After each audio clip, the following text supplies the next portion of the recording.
February. Okay, so they went chalk. Mike Sanford's favorite word, chalk. They did. They went chalk. very, very chalk. Although it's sad chalk, it's bad chalk. I don't know why Team Canada loves and I guess I know why they love Jordan Binnington. He helped them win gold at the Four Nations, and he, does play well in big games. Logan Thompson's been very good past few years. He's just been on the radar. Golden Knights let him go. Yikes. Knights lost to the Preds at home today. They never should have let Logan Thompson go. And Darcy Kemper's had good numbers. He's really had good numbers since he was an Av and when he was on the Avs. He was like top 3 or 5 in save percentage last year. He's back in that range this year. I don't know why the Woods fly under the radar, though. I don't know what's going on there necessarily. I just understand that those are the 3 that Team Canada like. I don't know why they're not adjusting their scope. Yeah, neither do I. I think if there's one weakness Canada has, it's in goal, and they left 2 of the 3 best statistical goaltenders in the world off of the roster. So yeah, I feel bad for those guys. If you heard the locker room comments today from pregame skate, like Nate and Kale were obviously gutted for those 2 dudes. Blackwood and Wedgwood, while they didn't feel blindsided, they were never talked to by Hockey Canada. So I don't know. I suppose I look at this and I go, I feel bad for both of those guys. It will be the one and only chance Wedgwood would have had to go to the Olympics. Maybe Blackwood 4 years from now gets it if he continues to play well with Colorado. So I feel bad for those guys. But if I'm being completely honest, with the Avs running roughshod through the Western Conference, 2 weeks off for those guys, go hang out in Cabo, come back ready and juiced up and with a chip on your shoulder at the end of February for when it really matters for the Avs, and that's going after a Stanley Cup championship. It's kind of akin how I feel to the Nikola Jokic and Cam Johnson situations, knowing that those injuries, if you take time off and you don't rush back from them, it may, in the long run, behoove the Nuggets to not have Cam Johnson and not have Nikola Jokic. And I know it's going to suck in terms of playoff seeding, but those guys will come back at the beginning of March and they'll be healthy and ready to go for the time where it really matters. Yeah, well, in the Nuggets aspect, they won't have as many miles on their legs as you were alluding to. And you mentioned chip on the shoulder. We were when we were previewing this game, like they play Jordan Binnington tonight. It can start tonight. And it'll be Mackenzie Blackwood in net for the Avs going against Jordan Binnington. So no Wedgwood. I was thinking maybe they'd go back to him, but now we're like on a 2-2-1-2 thing instead of every other game that they were doing. Whatever. Blackwood starts. And he's got a chance tonight to have a better game than Jordan Binnington and right off the bat. And then they'll be stewing on their couch during the Olympics in February. And they'll be hate watching their own nation. Like, that sucks. How could you root for him? How could you root for him? You'd be like, I would be PO'd. You snubbed me. I hate you now. Yeah, now they're Team USA fans. Like, if you're an American hockey fan, you're thrilled right now that those 2 dudes aren't going to Italy. You want to hear another wrinkle to this whole situation tonight? Not only is Jordan Binnington playing on the other side, and he's the de facto starter for Canada, and he gets chosen over Blackwood. You know who the general manager is of Team Canada? It's you were telling me the president of Hockey Canada.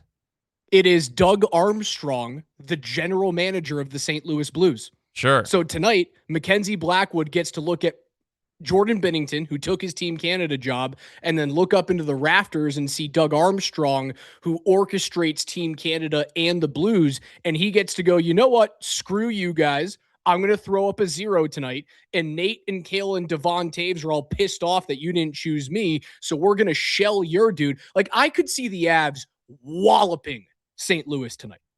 St. Louis has underperformed all season. Now you've got Blackwood trying to show out for everybody for the guy that he's better goalie than Binnington, certainly in the regular season. I mean, Wedgwood and Blackwood are 1-2 in goals against. Blackwood's second in save percentage. Wedgwood is 4th.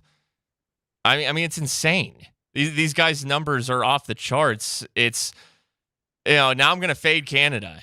Like, if I'm betting the Olympics, now I'm fading Canada. That's going to bite you. That is absolutely going to bite you. You are leaving at home. But hey, they don't get hurt in the Olympics. They don't put themselves at risk to get hurt.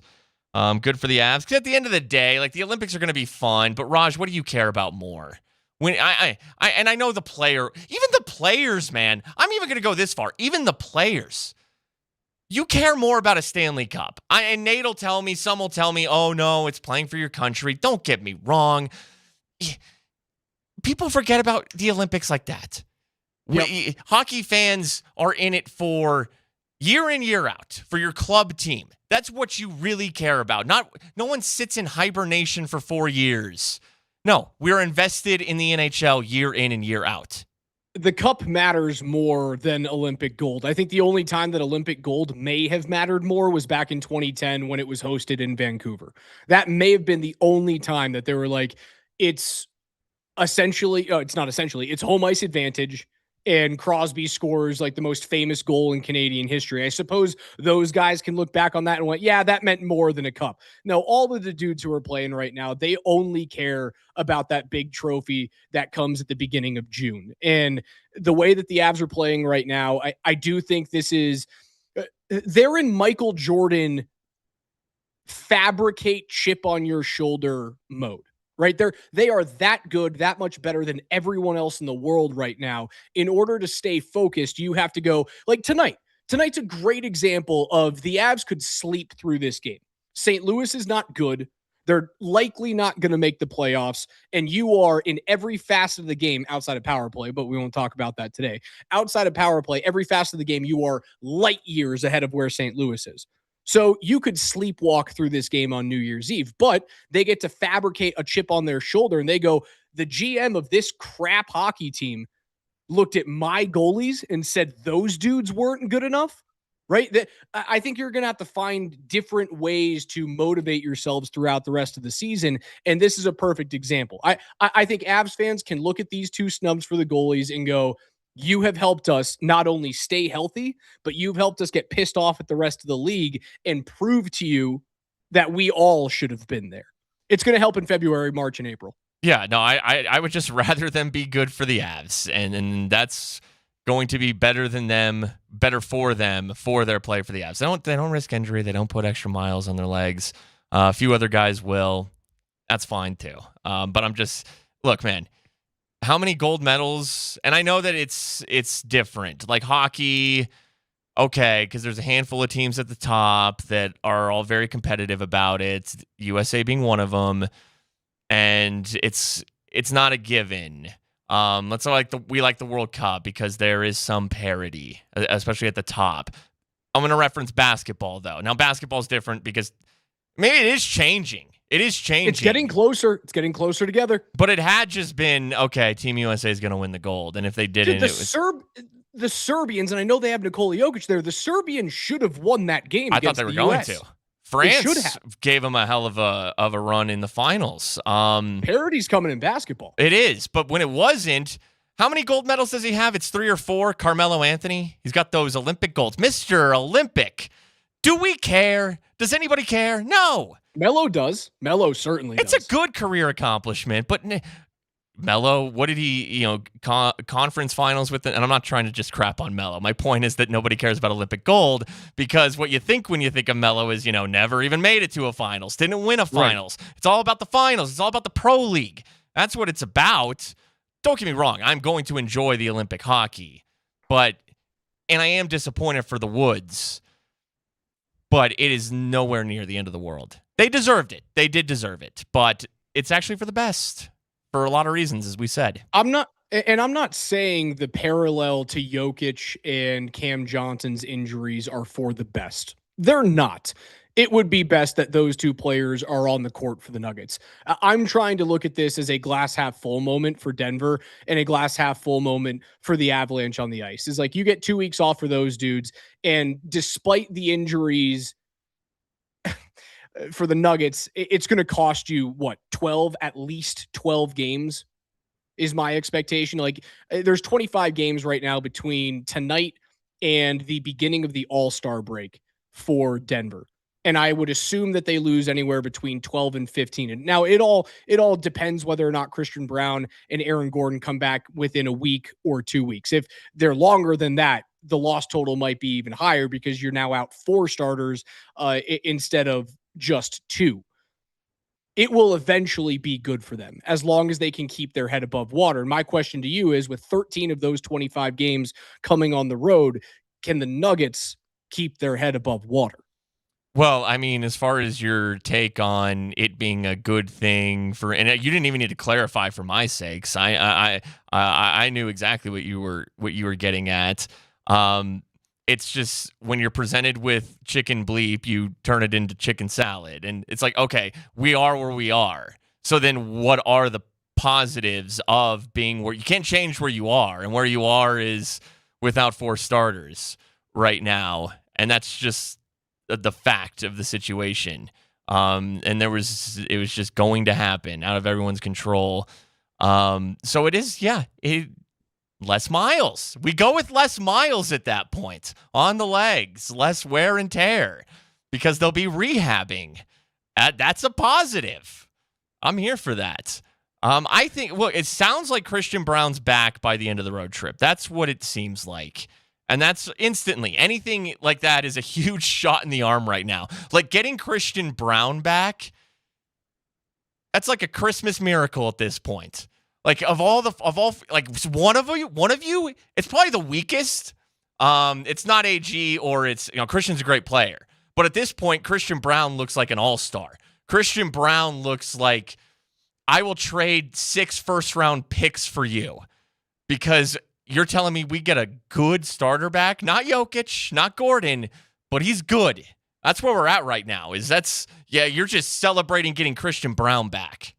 And I've heard the argument, we're now going to figure out whether or not this Nuggets team was surrounding Jokic with good enough players to win a championship. You're going to find out now if this team was good enough. And I look at that and I go, no, because you're missing the greatest part of the whole at this point, right? A Nuggets team without Nikola Jokic is not going to win a championship. And when you lose that level of player, more often than not, championship level teams perform south of 500. I went back and looked at some of the best performing teams in the NBA over the last 15, 20 years that had an elite, if not generational talent on that team.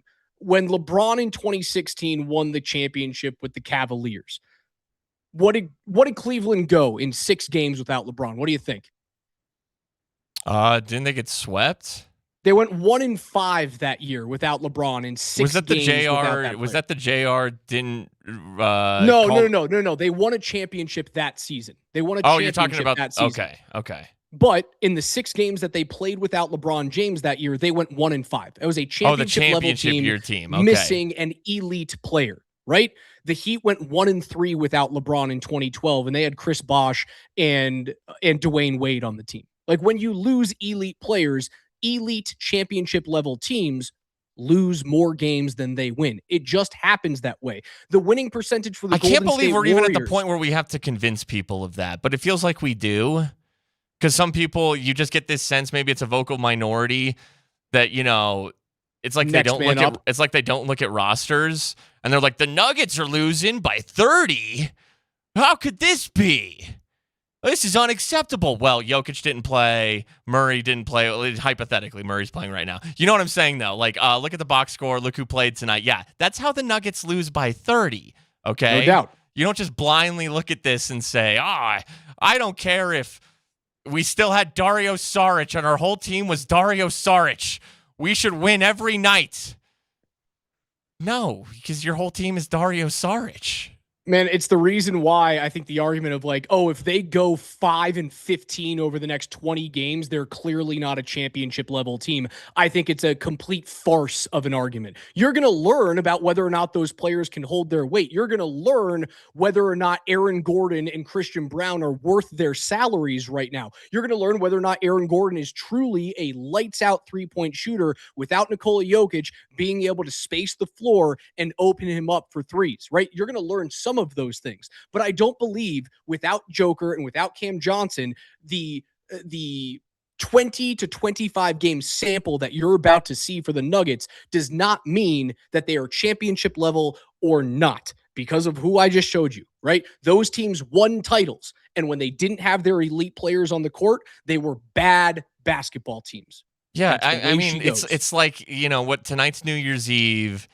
It's like you're at the bar and you're mansplaining this to a lady friend you're hitting on who doesn't know anything about sports. But you show her the standings on your phone, and this is let's say this is like 3 weeks from now, and That's gonna get her home with you. you're like, yeah, the Nuggets are really good, and she'd be like, well, why are they seventh in the standings? That they can't be good if they're seventh in the standings. Well, you see, babe, Jokic is out.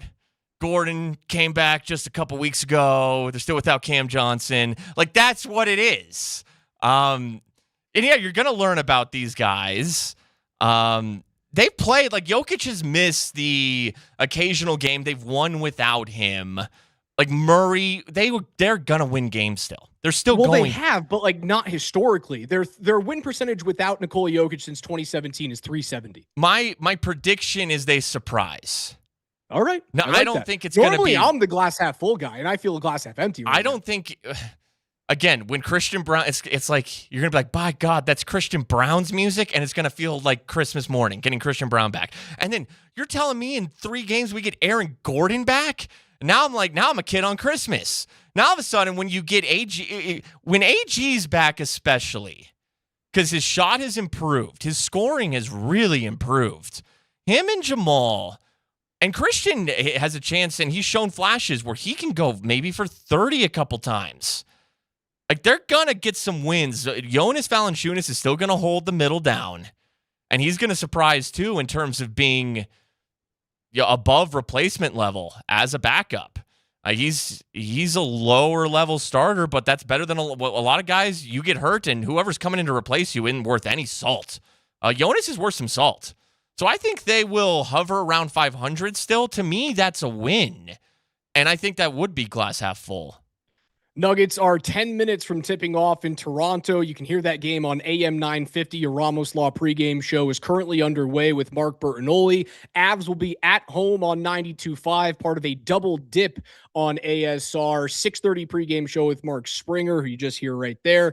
And Connor McGahey will have puck drop at about 7:08 tonight from Ball Arena as the Avs host the St. Louis Blues. It's Kreckman and Lindahl, Raj and Spring filling in. 303-504-0925 on the Shop Mazda text line. Hang out with us. Double Dipperoo time on Altitude.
On a normal week schedule here, coming off the Thursday game, we had good work today. It's been kind of, look, I'm not from here, but, it's 58 again Sunday. I mean, the weather has been fantastic. So any questions relative to the game?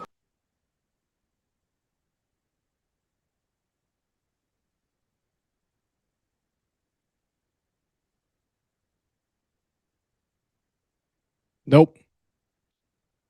I got nothing.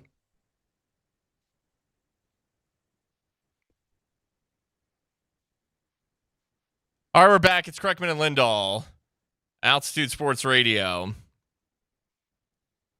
Having an issue with Raj's Zoom here. We'll try to get him reconnected here in a second. Raj from his home today. I'm in studio. Looks like it was an issue with something on Raj's end. You can turn up Raj, Alberto. He's back. Yeah, the baby apparently upstairs is taking all my bandwidth. I thought we were solid here. What did I miss? Damn it, baby! You missed the best comeback from a segment in radio history. I'm sure I did. Give us a CBA. All right, hey, you heard right there, Raj. Sean Payton. Well, you didn't hear it. You didn't. We heard it. He mentioned the nice weather today. It's New Year's Eve. And what is it? Like, did it hit the 70s today? I was out got darn near it. I was out in shorts, t-shirt, and flip-flops today. My favorite fit. That's why I love summer so much.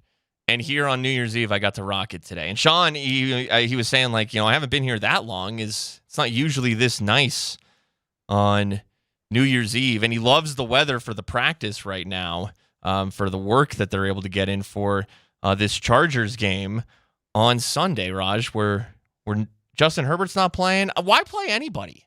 Like, if Herbert's not playing, why play anybody? Why get him hurt at that point?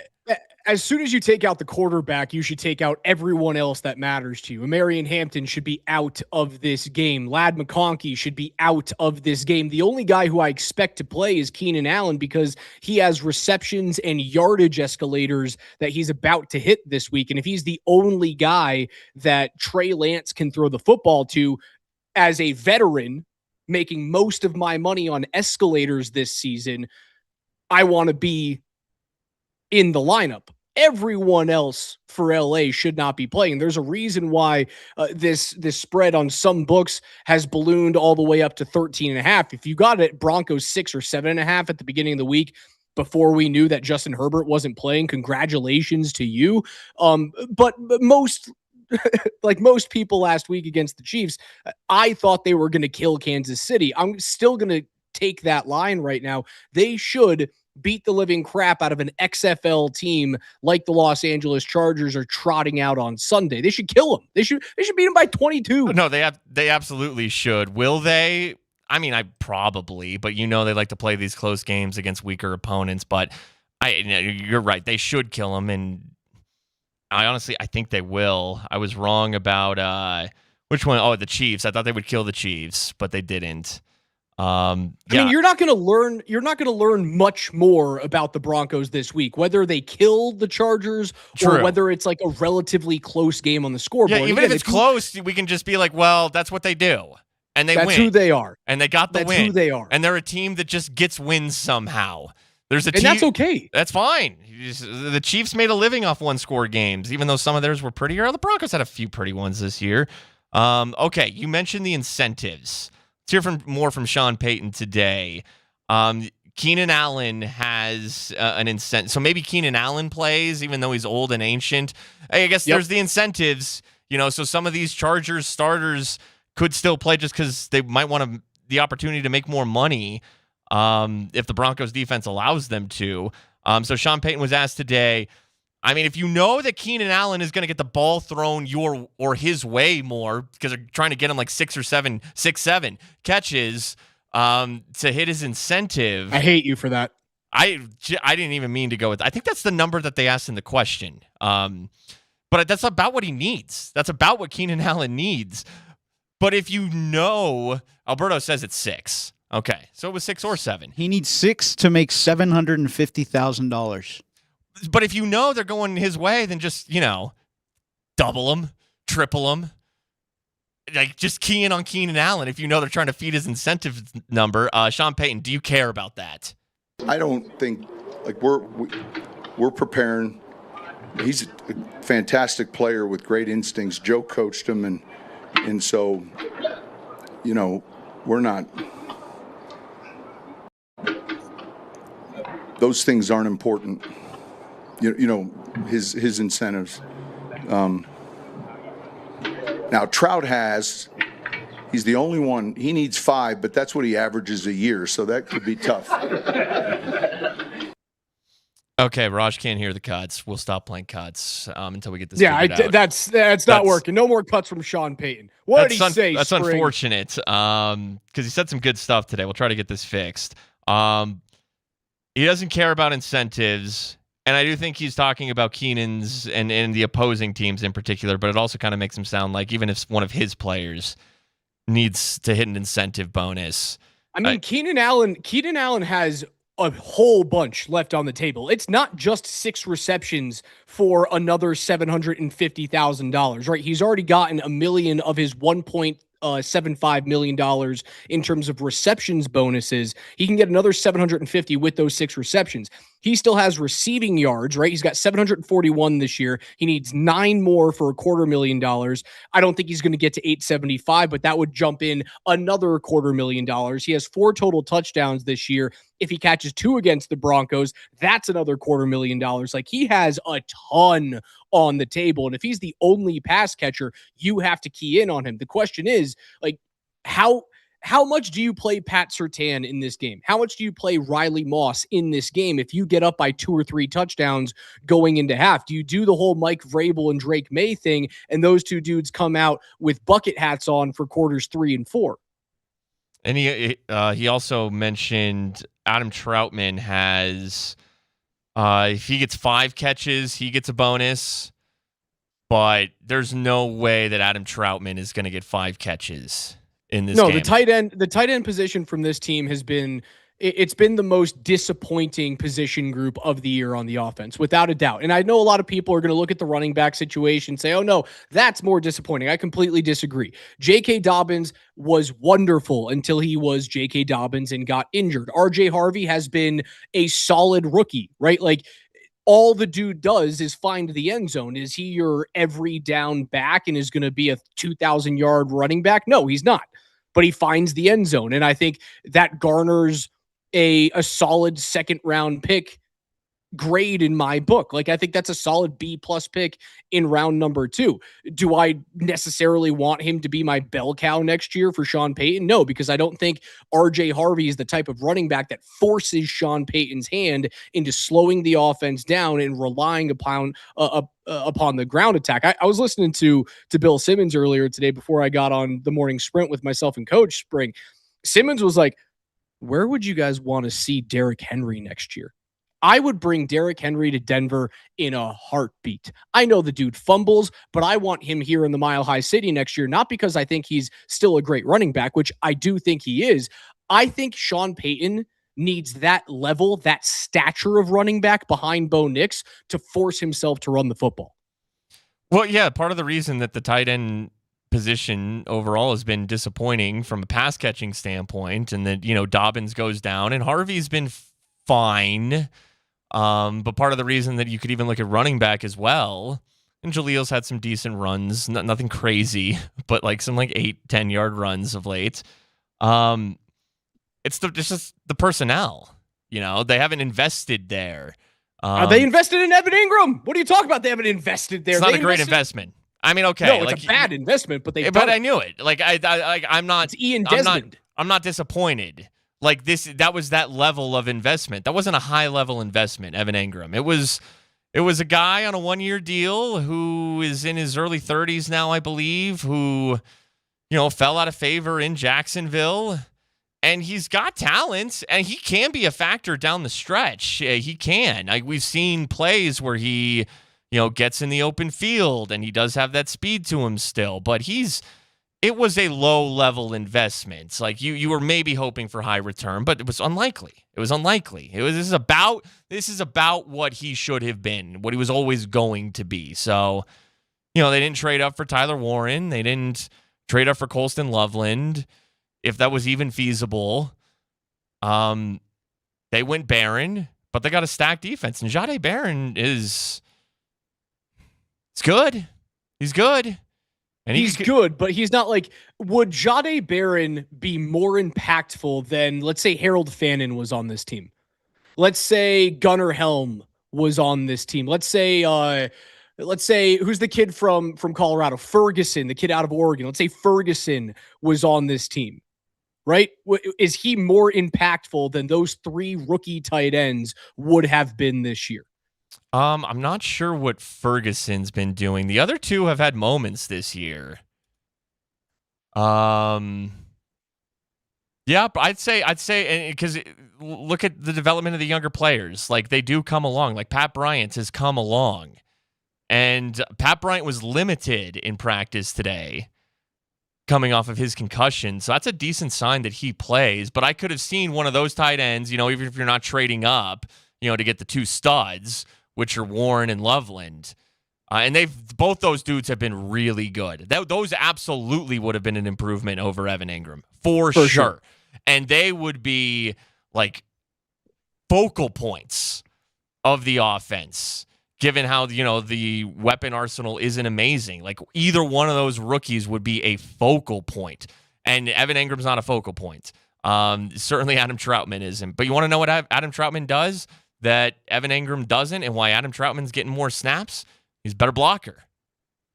And so that's why Adam Troutman, and he's a serviceable pass catcher, that's why he's getting more snaps, because Ingram can't block, and he's just he's not his former self. He's still good, but it's not effective enough that warrants him being on the field for an excessive number of snaps. I just wonder whether or not that draft pick come playoff time is going to cost them, right?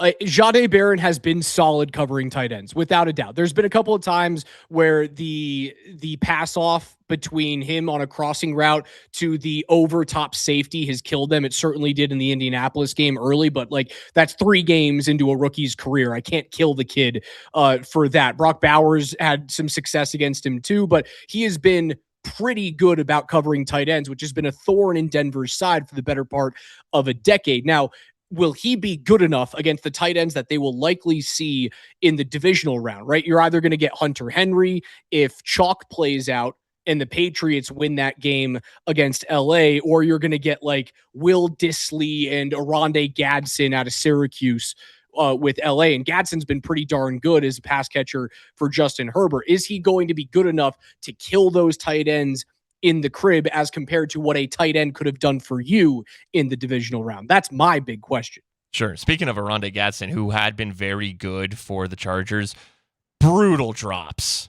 One in particular in that Texans game. That's part of the reason. And in fact, I would point to that as the number one reason that the Chargers are now ultimately not playing anybody, was because Aronde Gadsden dropped what should have been a touchdown.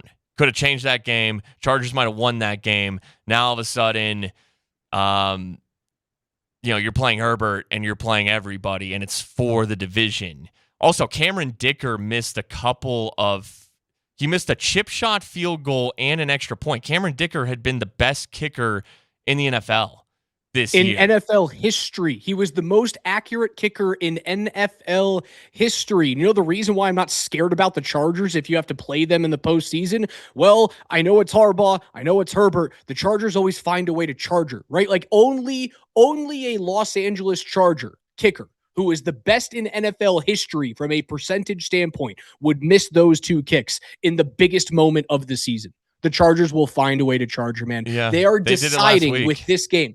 Deciding with this game to go to New England, and then if they win that game, to Denver, where those 2 teams have a combined winning percentage of 781 since 1996-97. That's the route you're choosing, Jim Harbaugh. Okay. Could it come back to bite them? Sure. But look at what's going on with New England right now. Stephon Diggs, and it's ugly. He'll probably still play. but you do have that looming over your heads. It's just bad juju. And then let's see. Christian Barmore, defensive tackle Christian Barmore, is facing a misdemeanor charge of assault and battery on a family / household / family member, according to court documents. This is on ESPN.com. So you got two things now going on. So maybe there is a strategy in playing also a team that has not. At least the Broncos were in a playoff game last year. Patriots weren't. In Drake May's rookie year. This is his first. This is a lot of their first playoff game for that group of the Patriots. So you got that. And okay, in Denver, week 2, if the Charger plan works out, then it'll be in Denver week 2. And yeah, Denver has more experience, and maybe nobody wins in Denver nobody goes into Denver and wins on a consistent basis is my argument. But all it takes is one. And no team is proven. Like going to Denver is this. Now the crowd's been excellent. Sean Payton talked about that today, and he wants a bumping crowd, and he thinks that the Jags and the Packers game especially were reminded him of the Superdome. Referenced the Seahawks, and he just gave him credit. And he said the 12th man is they ripped it off from A&M, but nonetheless, and you could probably throw Arrowhead in there. But when Mile High is rocking, it is a huge home field advantage, and that is gigantic for Denver. Getting the 1 seed, getting the bye. Sean said today it's an extra game. Forget the time off, or it's a game you don't have to play. That's the biggest key. It's free pass, free ticket to round 2. So with the home field advantage, the path runs through Denver, it absolutely would be a tough matchup for the Chargers or anybody. But then just strip it down to just the Broncos themselves. Are they any better than Jacksonville? Are they any better than Houston? All these teams are the same. So no matter which path you go through, it's going to be you're a road team. You're the Chargers. It's tough no matter what. Rest your dudes. Get Justin Herbert's broken left hand as good as it can be. Because his hamburger helper. Because you're going on the road and you're playing a tough team and the same team. They're all the same team. You're playing the same team no matter what. That's Mark Springer. I'm Alex Ryanemi filling in for Kreckman and Lindahl today. Double dip here on Altitude Sports Radio. Nuggets and Raptors are currently underway in Toronto. You can hear that game on AM 950. Pre-game for the Avs and the Blues starts right here on 92.5 at 6:30 p.m.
Kreckman and Lindahl, Raj and Spring hanging out with you guys, filling in for the fellas up until 6:30 this evening. Spring will have network pregame show for the Avs and the St. Louis Blues at 6:30. 7:08 puck drop between Mackenzie Blackwood and Jordan Binnington. Again, if you guys didn't hear this morning, both Blackwood and Scott Wedgwood snubbed from Team Canada as they unveiled their official 2026 Olympic hockey roster. You're only 3 Avs on that Team Canada. Nathan McKinnon, Devon Taves, and Cale Makar, but Mackenzie Blackwood will have the opportunity to kind of stick it to his country mate this evening in the final game of the 2025 season. Spring, a little update from Toronto, not from a hockey perspective, but on the hardwood. 15-11 is the Nuggets lead early on in this game.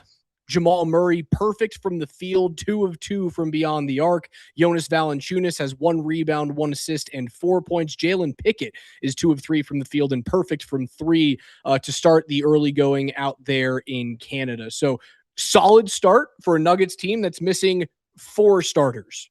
Yeah, something Vic brought up to me yesterday was, the idea that Murray's from the Toronto area, from Kitchener, and 6 points early, 2 of 2 from 3. And I know they're undermanned, but Jamal Murray is that type of dude.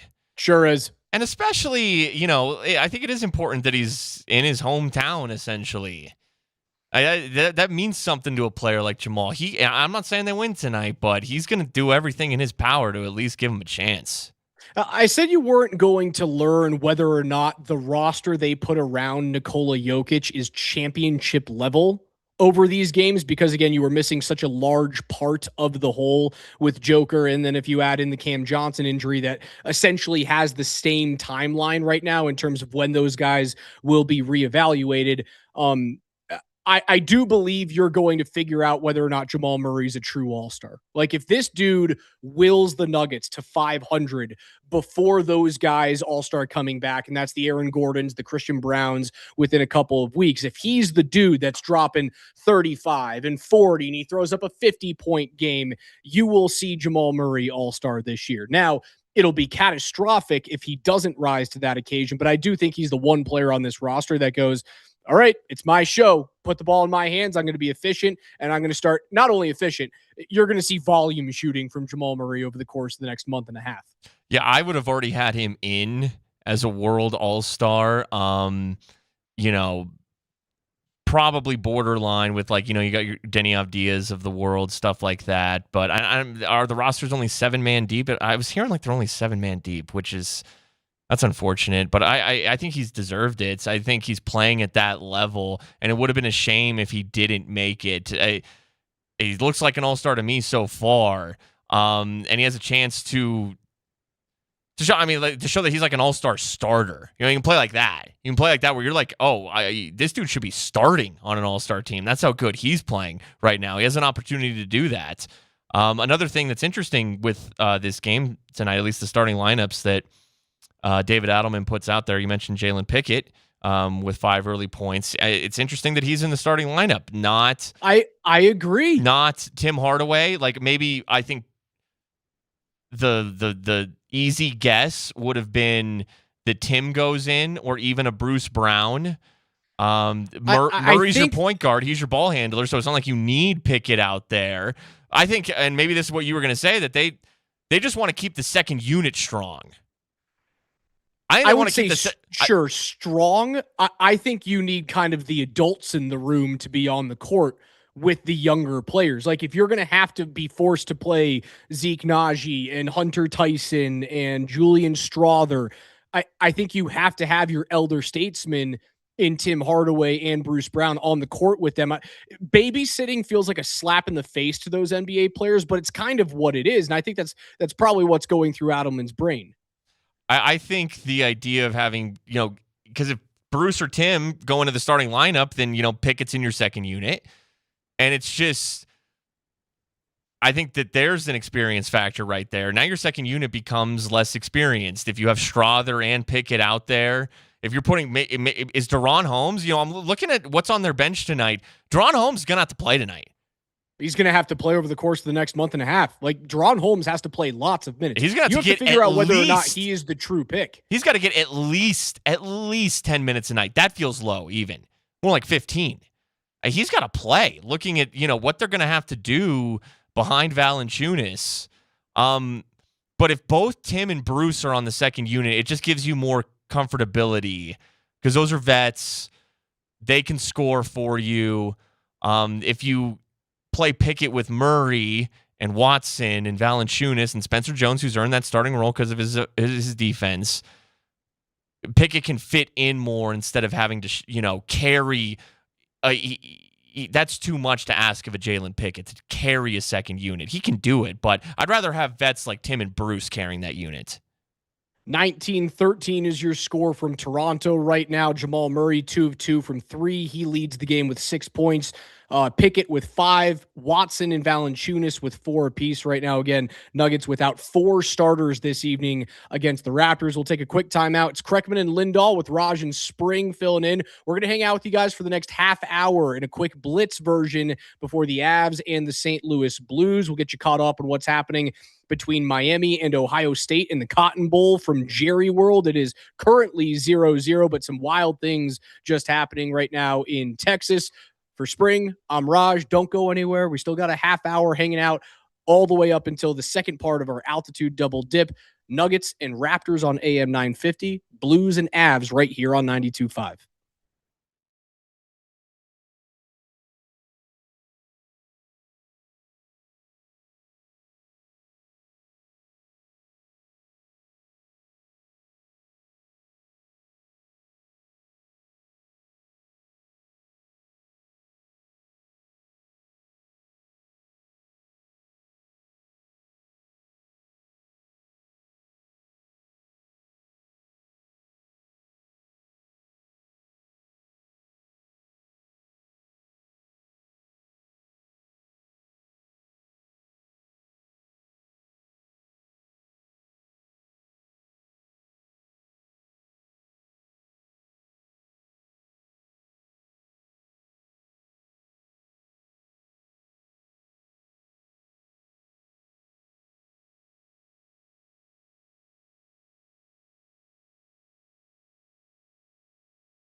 It's the Blitz. No, not Berto and Springer. Raj and Springer for another half hour here on a double dip Wednesday, New Year's Eve edition. The Nuggets and the Raptors, with 2 minutes to go in the first quarter, are over on AM 950. Nuggets have a 9-point lead in the early going there in Toronto. St. Louis Blues and the Avs will take the ice just after 7 p.m., a 6:30 pregame show presented by our friends at the Ramos Law. Spring is going to have you guys there starting in about 27 minutes from right now. But Spring, early going, good for the Nuggets. And you know what I saw on altitude before that game, man?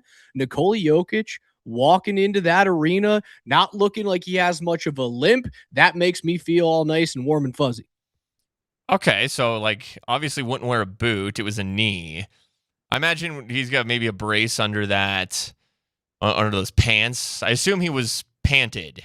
He was panted. Yes, he was pantalooned. All right, so probably brace. I don't no think crutches, Toronto no at wheelchair. The end of December is shorts weather. Spring.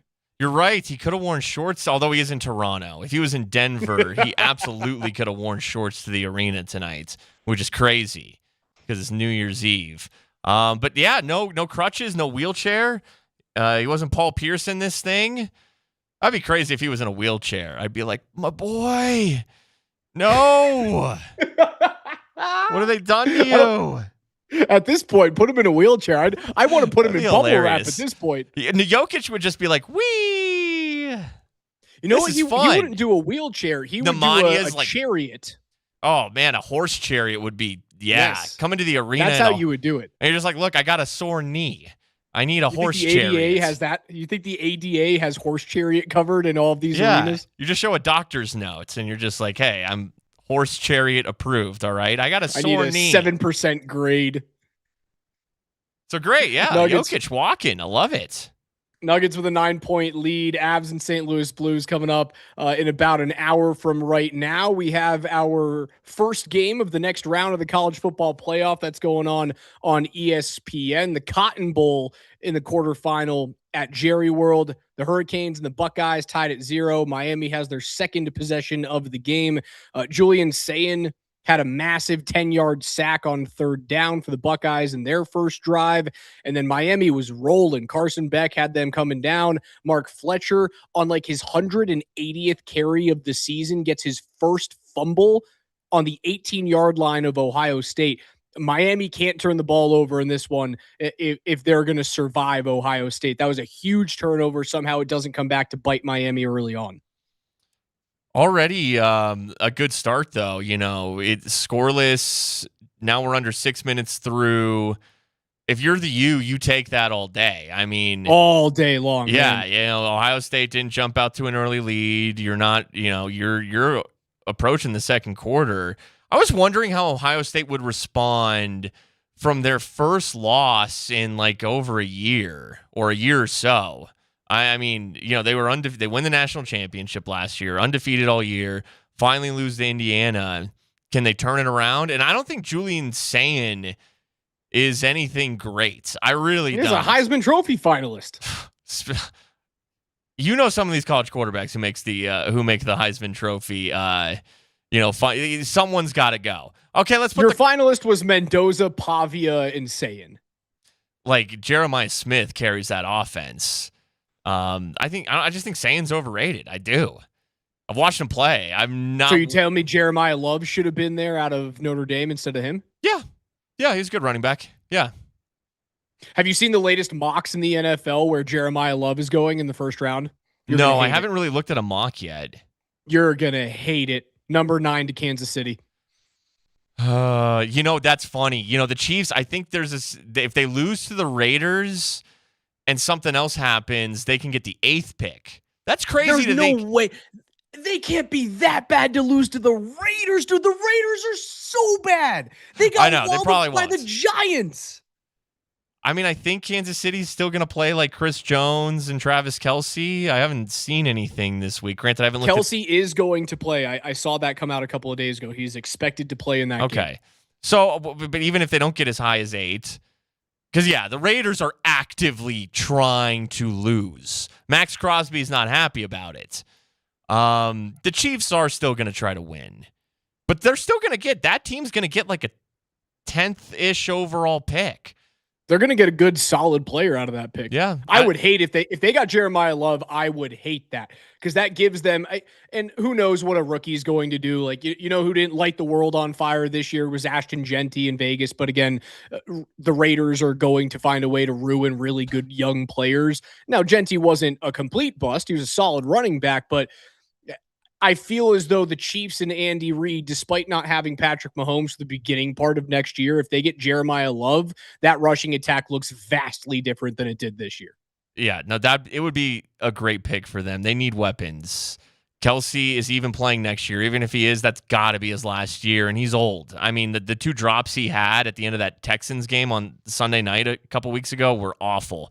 How's this? We were talking about tight ends a couple of segments ago on Kreckman and Lindahl. Would you take Travis Kelce in Denver? I mean, it's not going to happen, but I would. I think he'd be, even though he's not what he once was, and I just talked some trash about him, he is still lower end of the upper level now, I think, but still upper level. And would be an upgrade over Ingram. He would be. He'd be an upgrade over Ingram and Troutman, even though he's very clearly coming to his NFL cliff. Like it's here. He's stepping off the edge of it. I guess he's a free agent, right? I think he's a free agent. The Mahomes injury. Because I've just kind of been like, no, like he's a lifelong Chief. But if you do have one more year in you and you want to like win a Super Bowl and play in meaningful games, and maybe there's, because you could say, okay, he just needs to go spend time with his wife or his fiance. But I don't know, maybe she likes when he's on prime time, when there's attention on them. Attention on him is also attention on her. So if you win and play for a better team, because maybe Mahomes isn't ready to go by week 8, maybe you'd want to go play for a better team in your last year that gave you a better chance. Yeah, would he do that to the Kansas City fan base? Would he go to the division rival right now? Yes, the most hated team that you have. I think the answer is probably no. Also, mixed up in that whole Travis Kelce thing is like, hey, Taylor, when does Travis Kelce start to get annoying to you? Because you guys see each other all the time, but you don't see each other nearly as much as if Travis is retired and he's with you 24/7 on the road. I like the Kelce brothers as much as the next guy. I think it's a good podcast, but at some point it gets to be a little too much, a little too often. So I'm saying, T Sweezy, man, you might get that type of sense toward your fiance or husband. Sometimes they're around too much. You know, like my wife is upstairs right now. She enjoys the 90 minutes that I have downstairs with you because, well, I can get quite annoying. You guys all know that. Yeah, there is something to be said for not being around each other all the time. And I don't know, Travis does. Is there a little bit of like a lapdogness to that relationship where like attached at the hip, where Travis is just there asking for treats? Golden retriever. Yeah, he's asking for treats. And yeah, the Kelceys are always like ripping their shirts off. I know Jason's doing that. And Trav's, he's definitely tried to mature. You can tell. Like he's trying to mature because like you look at some of his tweets from when he like played at the University of Cincinnati and like how he used to talk and how he used to dress. Like that's definitely Jason Kelce's younger brother. But now he's like, oh, I'm Taylor Swift's fiance. I do feel like he's putting on just a little bit. Well, you kind of have to. Yeah, you do. I'd put on your wife to be is worth $1.3 billion. You better change a little bit. Yeah, no more video games for you. No, certainly not. Spring, how's college football bowl season treated you? Like I was going into this year with all the hoopla surrounding Notre Dame and them saying, screw it, we're not playing in that dumb Pop-Tarts bowl, even though the Golden Dome helmets would have looked super cool. Dude, the Pop-Tarts bowl is it might be my favorite bowl. Bowl season's been awesome so far. Like we're getting great games. Dudes are playing. Like it's not like a bunch of guys are pulling out anymore. And it got me thinking. I asked Mike Sanford this, and he didn't necessarily know the answer. How is NIL structured? Do you get the bag up front?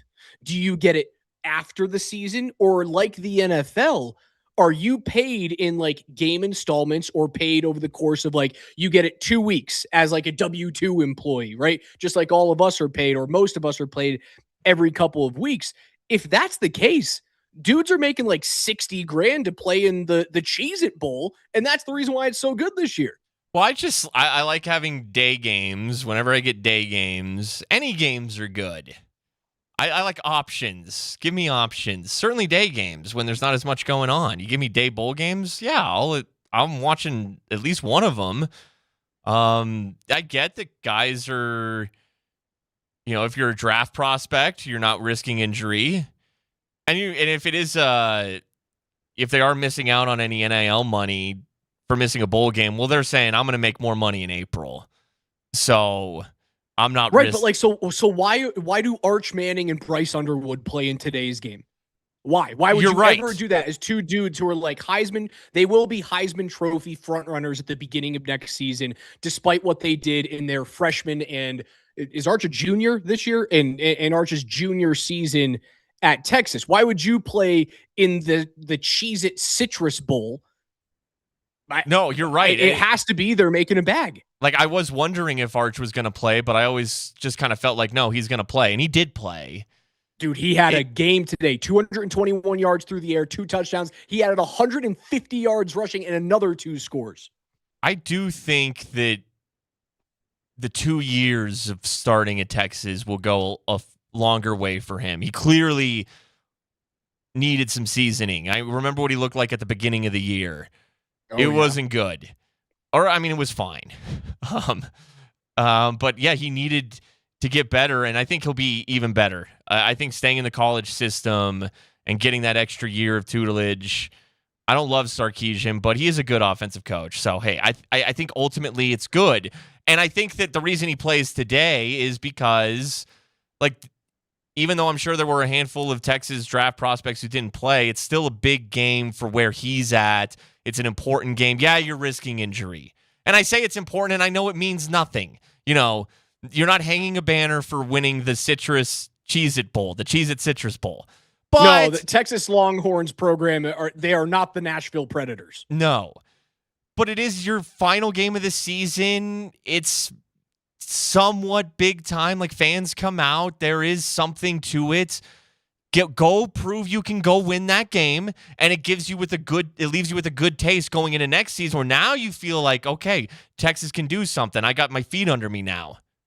And you think he had a bad season. Like, you win this game, it's an 11-3 year for Texas in the SEC. And it's not like you're beating a bad football team in Michigan. Sure, they're not as good as they have been in years past, but that's a solid Michigan team this year. Solid, not great, but solid. And Bryce Underwood, true freshman, you should play in this game. You need the experience. You're going to be in a bigger bowl game. You hope same with Arch. You hope you're in a bigger bowl game. Get yourself bowl game experience. What it's like to be on that neutral site with opposing fans, your fans. Just feel the atmosphere. The fear of injury, I do think, is too much. I get it if you're about to get paid in the draft, but if you're not about to get paid in the draft, you should play. Brother, if you are Vegas, or if you're the Jets, or if you're Arizona, Cleveland, any of these quarterback needy teams that are finding themselves near the top of this year's draft, either at the top or with the ability to trade into it. And the Jets certainly have the ability, right? They've got an arsenal of picks if they want to jump up. But the quarterback class isn't really sexy this year. Like Fernando Mendoza and Dante Moore are the 2 best quarterback prospects that you have. And it doesn't get you as excited as Andrew Luck and Trevor Lawrence back in the day. You're not feeling that juiced up. Would you, as one of those teams, go, maybe we trade down and we get a whole bunch of picks and we know we're going to suck next year and we hope to get that 1 pick or have the ability to trade up to number 1 next season when Arch is there at the top of the draft? Would you entertain that idea, or do you take your quarterback now like DMac always does? Oh, you see a lot of teams trade out of 1, especially when they already have a quarterback, because they know that, like, there's going to be this run. Now, not every year. Like the Kenny Pickett year, he was like the only quarterback who went in the first round. What a horrible draft! Yeah, you talk about bad ones. That's terrible. I don't know. I don't love this one either. Last year's isn't looking that great as well, because there was this sense of like, okay, you've got like. You just get up to 1. Did Tennessee trade up to 1? I can't remember, or were they just bad 1? I think they were just bad, terrible. I think they were just bad, terrible 1. Okay. But all right, let's go take Cam Ward. But Cam, while he was good at Miami, who just took a 7-0 lead on Ohio State, by the way, it wasn't like this world beater first. You mentioned Luck, Lawrence, Trevor Lawrence finally playing well, but of that, Caleb Williams was of that. Yes, he was. I didn't see it last year. I did like Cam, but I didn't quite see that. I don't see it this year. But the Raiders are quarterback needy. So do the Raiders force something? And that's something that franchise could do. They could absolutely force something. Yeah, you can't run Geno Smith back. You can't run Aiden O'Connell or Kenny Pickett back next year and just sell that to the Vegas. How bad would it look for the NFL to move to Vegas and have the Raiders suck this bad for this long and then have the number 1 overall pick in that beautiful stadium with Pete Carroll? Who knows if that dude's going to be back? The NFL Shield would look at the Raiders and go, what on earth are you doing trading out of this pick and running back with Geno Smith, who very clearly outperformed who he was in Seattle? They have to take the quarterback. Unless you look at this class and you say, are any of them really worth the first overall pick? Could I trade down and get an extra second or an extra first? If you trade down out of the first overall pick, you're getting multiple firsts. Yeah. It doesn't matter who's in the draft. You're getting multiple firsts for that. And let's be honest, the Raiders have a long ways to go. Like bringing in, look at how, like Bryce Young is coming to mind. You go to a Panthers team, it's nothing. He's turned it around a little bit. Might be a playoff team. Might be a division champion hosting a playoff What game. An awful division. Oh, the Panthers Terrible. do have a couple. Who wins that game? Who wins that game? The Panthers or Baker Mayfield and the Bucks after only winning 1 game since Halloween? Let's see, where is it? I'm looking it up right now. Oh, it's in Tampa. Man, Tampa has torpedoed. They've been horrendous.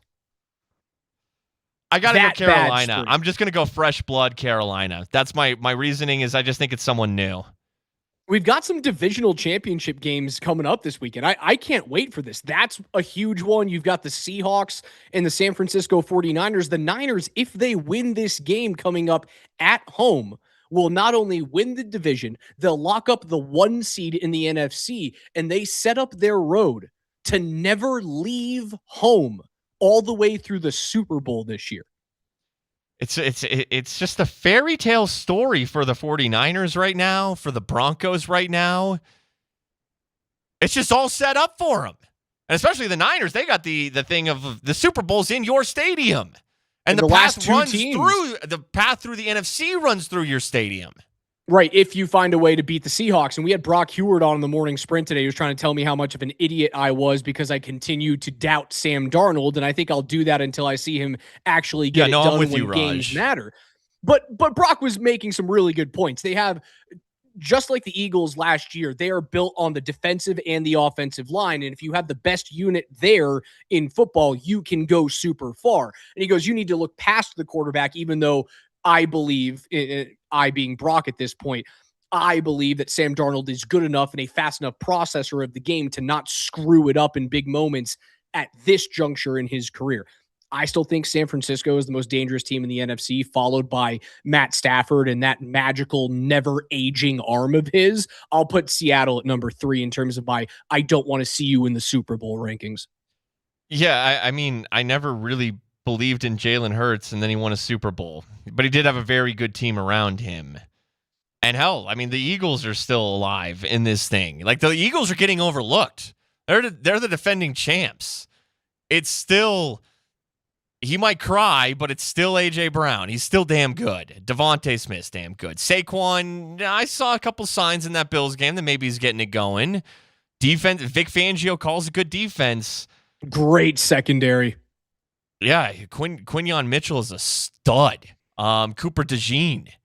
Stud. I got a few of them. Jalen Carter, don't spit on anybody. Darius Slay still there, or is he gone? He's gone. Bills wanted him, but he didn't want to play there for some reason. Yeah, but so the Eagles could come out of that thing, man. They ain't dead. You got a championship game there. You got a championship game in the NFC South, and you also have a divisional championship game, win or go home, Pittsburgh and Baltimore in Week 18. You told me you think Carolina, the new blood, is going to win that one. You think San Francisco is going to beat Seattle. I'm not sure on the San Francisco Seattle one. I have no idea. Seahawks are slight road favorites. But that was kind of what I was going to say in like with Jalen Hurts, like Sam Darnold. Okay, if you have a great defense or very good, Seattle's defense is very good. If you got a weapon like Jackson Smith and Jigba, because Jalen Hurts had weapons. So if you got a weapon like Smith and Jigba, and there's some other decent offensive weapons as well there, certainly not Smith and Jigba. He's insane. Like you can get this thing done if you're Seattle. If Jalen Hurts can get it done. Look, the Ravens are road favorites by 3.5 in this game. Is Lamar playing? Is Lamar Jackson playing in this game? Spring, I think Baltimore has a better chance to win the game if Lamar Jackson doesn't play. I don't think Lamar Jackson is anywhere close to being healthy. I would put Huntley in and try and run that football down the throat of the Pittsburgh defense because TJ Watt is still questionable to come into that game. I think you play Huntley over Jackson, and if you do that, Baltimore wins. Lamar Jackson's won an MVP. If he's healthy, you play him. Dude, his lower body's disintegrating. He hasn't been the same guy. I'll take it. It's like Phillip Rivers. You want to know why? You're 44 years old. You're fat. Guess what? You're a former All-Pro. You're a former All-Pro. You're better than Riley Leonard and Anthony Richardson with one eye. I think Snoop Huntley's admirable. But if a former MVP can even breathe on the field for me, I'm playing him. All right, it's going to do it for us on the Blitz. For Alberto Urueta and Mark Springer, I'm Alex Ryan-Emy. Don't go anywhere. Coming up in about 10 seconds from right now, Spring's going to bring you guys through pregame of Avs and Blues on Altitude Sports Radio 92.5. Happy New Year!